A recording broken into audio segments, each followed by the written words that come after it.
wa Jamhuri ya Muungano wa Tanzania, nitumie nafasi hii kumshukuru sana Sheikh Mkuu na Mufti wa Tanzania kwa makaribisho mazuri sana ambayo amekufanyia wewe, lakini pia ametufanyia sisi.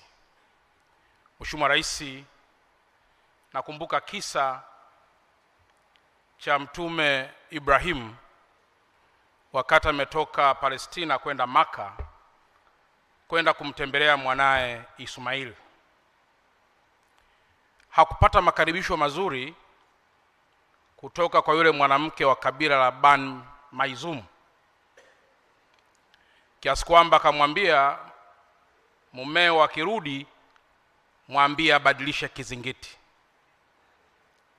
Mwisho akakosa mume, ndoa ikaharibika kwa sababu tu hakumkaribisha vizuri yule mkwewe. Takbir.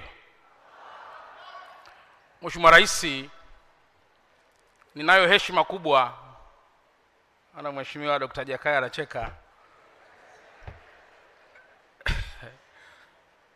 Mheshimiwa Rais, jana waliniita baraza la ulama.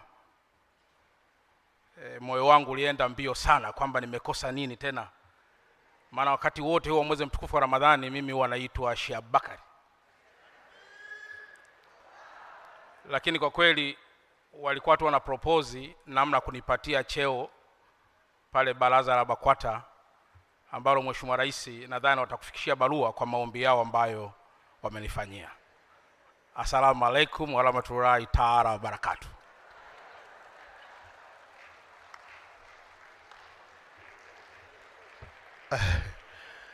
Makofi kwa Mheshimiwa Chalamila.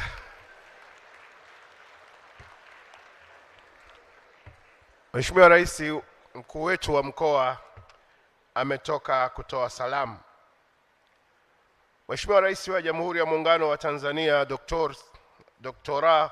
Samia Suluhu Hassan, sasa hivi kinachofuata ni salamu za BAKWATA Taifa. Na muomba Alhaji Nuhu Jabir Mruma, katibu mkuu, aje kufanya jambo hili.